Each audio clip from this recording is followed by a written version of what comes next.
The founders wanted blacks out and whites in. After the U.S. Constitution was ratified, the very first United States Congress had to decide who could be an American. They passed a law that said only, quote, free white persons could be citizens of the new country. Blacks couldn't be citizens even if they had been living in the colonies for generations. It took an amendment to the Constitution in 1868 for blacks to become citizens. And American Indians didn't finally become U.S. citizens until 1924.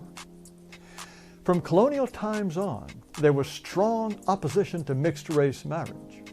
Massachusetts prohibited miscegenation from 1705 to 1843 and repealed the ban only because people thought it wasn't needed. They thought the idea of mixing was so repellent that no one would do it even if it were legal. Of the 50 United States, 44 at one time had laws prohibiting interracial marriage. White people did not want blacks to vote. In 1855, there were 31 states in the Union, but blacks could vote only in 4.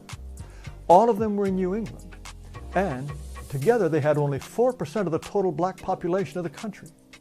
The federal government made sure that blacks couldn't vote in the territories. When Oregon joined the Union in 1859, its constitution stated that no black person could come live in or even visit the state. But Abraham Lincoln, the great emancipator, didn't he believe in racial equality? No. During the Lincoln-Douglas debates, he said this, "I am not, nor ever have been, in favor of making voters or jurors out of Negroes, nor of qualifying them to hold office, nor to intermarry with white people. There is a physical difference between the white and black races which I believe will forever forbid the two races living together on terms of social and political equality." Lincoln agreed with Jefferson. He wanted to free the slaves and then deport them. In 1862, Lincoln had the Civil War on his hands, but he was so worried about what to do with free blacks that he named a commissioner on immigration and sent him off to look for countries that would take in the blacks he wanted to be rid of. He also sent a message to Congress calling for free blacks to be deported. U.S. presidents usually say only bland, non-controversial things. Well, this is what some of them said about race.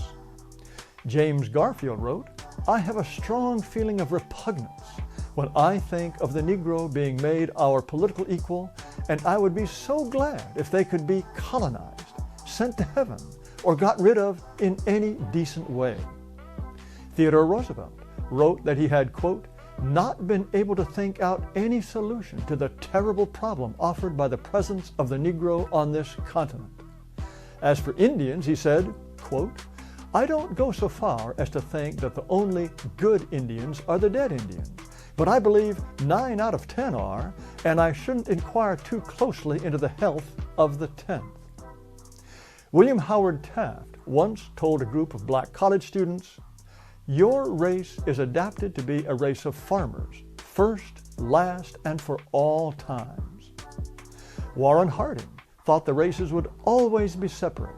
Quote, "This is not a question of social equality, but a question of recognizing a fundamental, eternal, inescapable difference."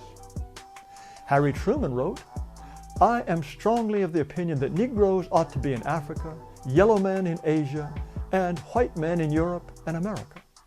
He also referred to the black servants in the White House as, quote, "an army of coons."